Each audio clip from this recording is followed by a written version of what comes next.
Mechagodzilla March is in full swing, and I'm all in to celebrate the robotic rival of Godzilla's 50th anniversary, not just by the movie from which it's derived, but the villain itself. So kicking off the month, we'll be looking at the kaiju central to it all, the OG version, Playmates Mechagodzilla 1974.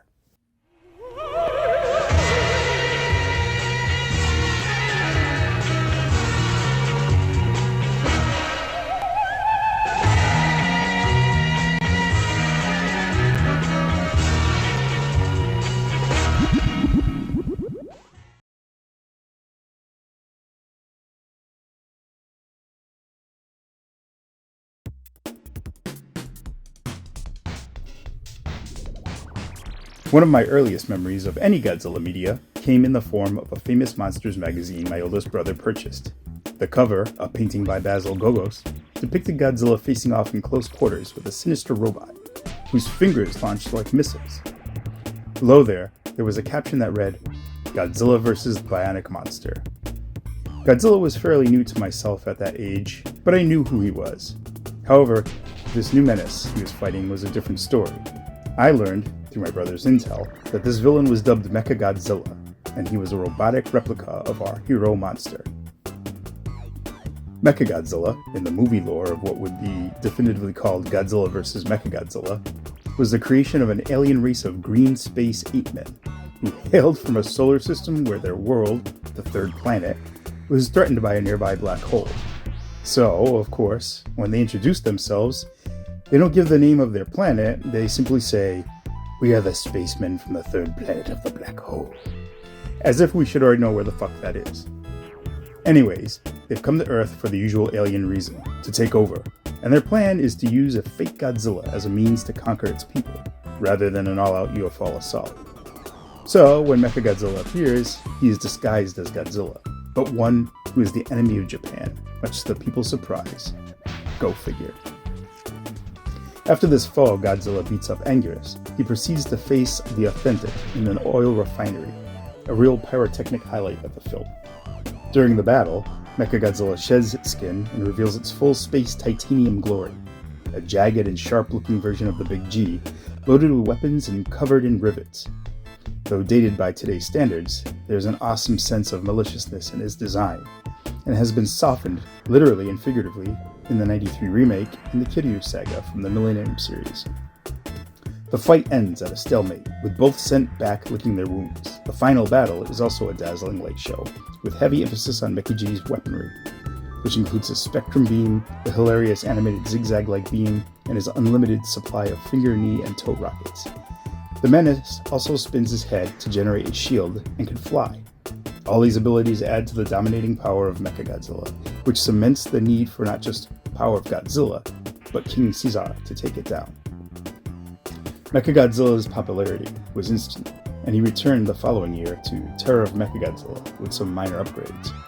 But that is for another review. Bandai had released an 8-inch Mechagodzilla vinyl in '91 or '92, which I had previously owned. For the time, it was fine, even with its stiff pose with straight arms and legs, slightly off proportions, and simplistic color applications.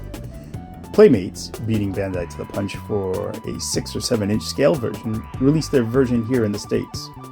How does this figure measure up to its on-screen image? Well, there's only one obvious place to start.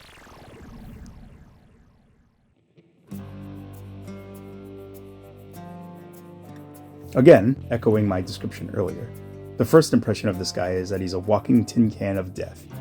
The whole figure is painted in a shiny silver to emulate his space titanium alloy, though the actual metal in the film has a bit more of a slight iridescence to it. He feels a little lean in hand.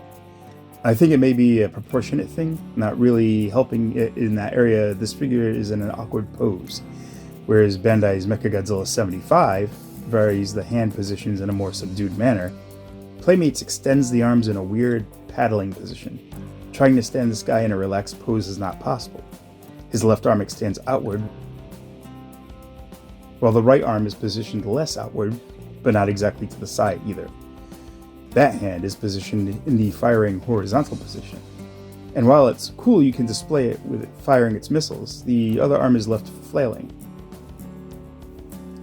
Damn it, Playmates. Why do you go in? do an awkward thing, sculpt-wise, to throw off a good figure. It just doesn't make sense. Aside from that, the sculpting in terms of details are well done, with again those sexy rivets lacing the figure from head to toe. The panels and the sharp edges are all present. His head, leagues farther than the Bandai 91 version, captures that dangerous grimace. Those car reflector eyes, which were a brighter yellow on the original Bandai figure, are a warmer orange here, which is more accurate to the actual suit. The red circular discs on the ears of the head are also there, not too saturated to take away from the entire view. Moving down to the neck and torso, Mecha-G has two shades of silver that alternate through his details, such as his accordion joints on his knees and elbows, and a darker gray silver that breaks up the shinier silver, as does certain panels and bracers. At the base of his neck, a lone dot of orange sits like a beacon of some sort. Finally, both arms are adorned with his sigil in bright red. On its own, Mechagodzilla looks good though, despite his awkward posing. But once you see him next to Bandai's 75 version, you may see the rust on the space titanium, to put it metaphorically. Playmates does the full Monty with Articulation, something I can never criticize them for, and it's really their strength when in comparison to Bandai's recent movie monster series. With Mechagodzilla 74, we get a full head rotation. How else will he generate his shield? Both of his outstretched arms also rotate a full 360 degrees, as does his legs. And finally, a waist rotation completes the full range of articulation on this guy.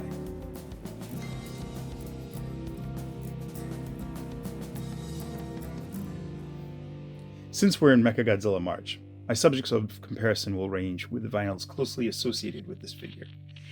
First off, I want to compare him to the Bandai 75 version from Terror of Mechagodzilla. So here's my hot take. The 75 model is spot on with proportions. Do you see what I mean when I say that the Playmates 74 looks malnourished? Promo stills and screenshots usually give me the impression that 74 was a little bit more rotund in the midsection than his successor, who seemed leaner and meaner by comparison. But Playmates wins the paint game here, as the Bandai rendition is a dull muted gray rather than silver. Still, with its darker highlighted areas, uses of oranges, and the arm sigil that pops with the red and added blue to signify the second model designation. The appropriate Godzilla to pair with this version, I think these two look suitably well next to one another. But again, Mecha-G's size still makes me wish that they were a little bit better in proportion. He looks smaller next to Godzilla, but if you want to chalk it up to the fact that he was originally wearing a full Godzilla skin suit, I guess he would be just a little bit. Now, this is cool. King Caesar and Mecha-G squaring off on your shelf should be mandatory. And this figure is a great example of how good sculpting enhances the figure it's associated with. Bandai's movie monster series King Caesar is fine too, just depends on what you prefer or are stuck with. And here they all are, the three monster stars of the 50-year-old classic. Beautiful juxtaposition in the design and the colors that bounce off each other really well. I love a good set of characters that represents the film in vinyl form, like Godzilla and Anger's 1955 set or the various stages of Hedorus. There's a great satisfaction.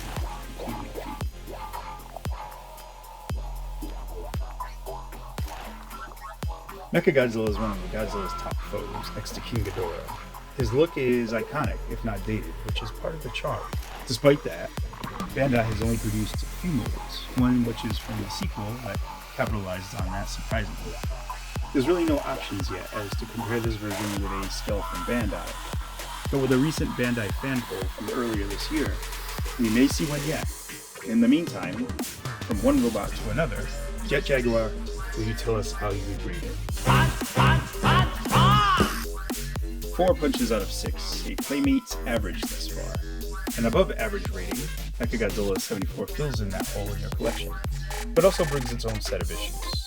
A great rendition marred by an awkward set of arms that are difficult to find in a subdued pose, and a feeling of a slightly smaller presence than what I'd want from a larger-than-life robot. The paint apps and details are all there, with its polished silver base helping it pop off the shelf, especially when compared to the 75 version.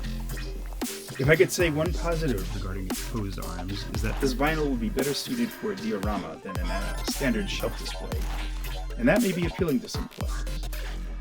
See, I always try to find a silver lining. Thanks for checking out my review for Playmates Mechagodzilla 74. And if you enjoyed this video, please hit the like, share, and comment down below on your thoughts about this Playmates offering. In fact, tell me what your favorite Playmates Godzilla figure is. I'm curious to know what you like.